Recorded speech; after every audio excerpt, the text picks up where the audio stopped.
President Rivka Carmi, Chairman of the Board of Governors, His Excellency Ambassador David Quarry. David, it's a delight to see you here. Thank you very much. Distinguished guests, colleagues, it's a great honor to receive this wonderful award. I'm really pleased that Sandra, my wife and partner of 54 years, and my son Joshua is here today. Joshua has made a special effort to be here.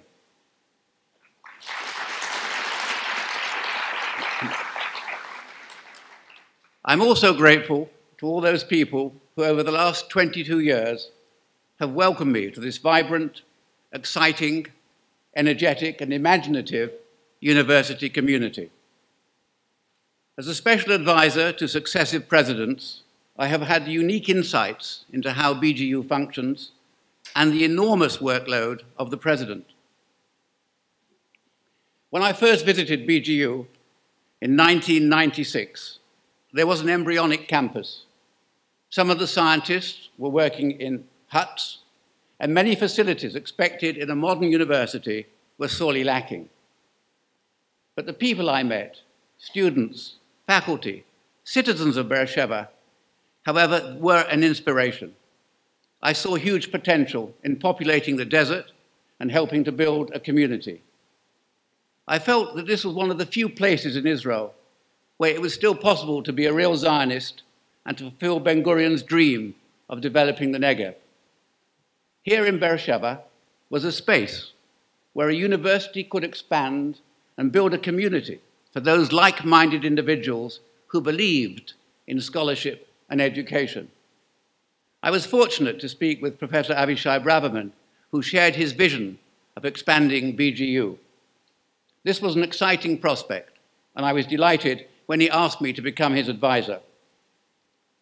Avishay was enormously successful in creating infrastructure and drawing on support from benefactors to ensure the development of BGU proceeded rapidly.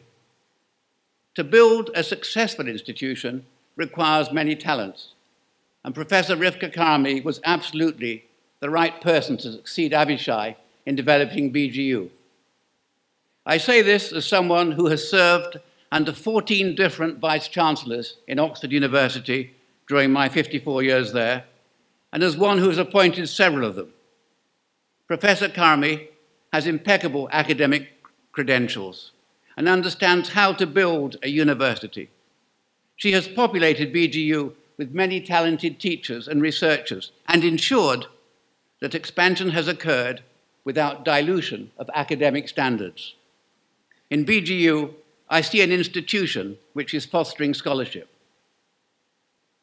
One cannot be president of such a large institution without making many difficult and sometimes unpopular decisions. I am proud to have been an advisor to President Rivka Carmi, whose guiding principle is justice and whose mind is always focused on what is best for BGU as a whole.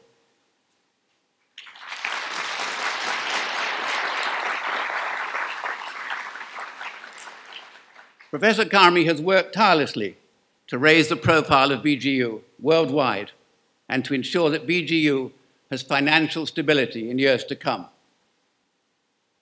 The motivation for my scientific work is striving for excellence.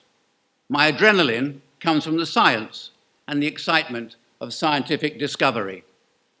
My philosophy has always been to investigate interesting and challenging problems, even though the risk of failure could be high.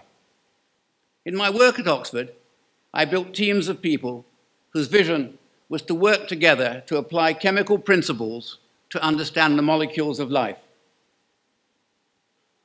I was fortunate to discover a new field, glycobiology, and build an institute that has had over 2,000 scientists collaborate since 1991. When establishing the field of glycobiology, we harnessed every technology available at the time, and when we reached the limits of these techniques, we designed new methods. And glycobiology also led to new drugs. Importantly, we discovered and marketed a drug for Gaucher disease, which affects mainly Ashkenazi Jews and is now available worldwide. Our work led to spin-out companies, the most notable of which was Oxford Glycosciences. but scientific discovery was always our motivating factor.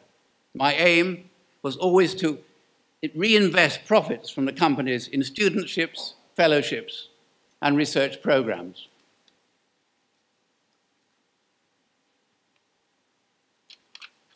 It was my experience of scientific discovery and recognizing commercial opportunities which helped me play a role in the development of the National Institute for Biotechnology in the Negev.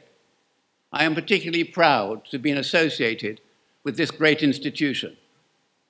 Many scientific institutions speak of fostering collaboration between scientists of different disciplines, but very few succeed. The NIBN has done so and has a faculty that would grace any institution in the world.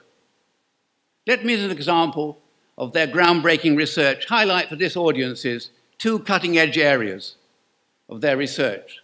The first is the work of Professor Varda Shoshan-Barmatz, whose novel approach to cancer therapeutics has the potential to revolutionize cancer treatment worldwide. She has discovered a molecule which acts as one of the key gatekeepers in cancer, and her work to modify the activity of this gatekeeper will, I am sure, one day save the lives of those suffering from a wide variety of cancers. The second is the application of medical genetics to the Bedouin community.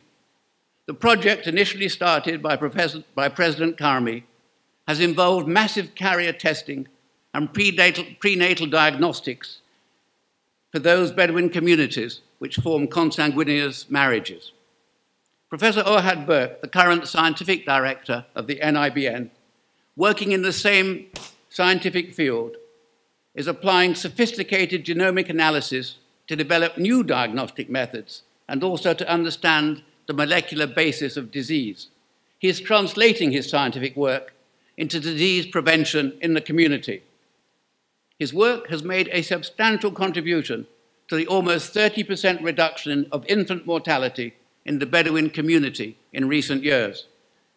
This work has huge implications throughout the Middle East and shows how science transcends nation and has the power to unite and heal. BGU is on an incredible journey. We can all be proud to be part of it. Indeed, it is a privilege not given to all. Let us all make the most of it and let the energy which is BGU reflect that all of us are making a difference to help build BGU.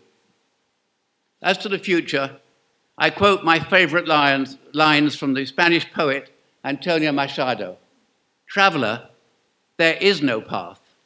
The path is made by walking." It is up to all of us, governors, faculty, staff, students and friends, to make sure that path is well lit for future generations. Thank you.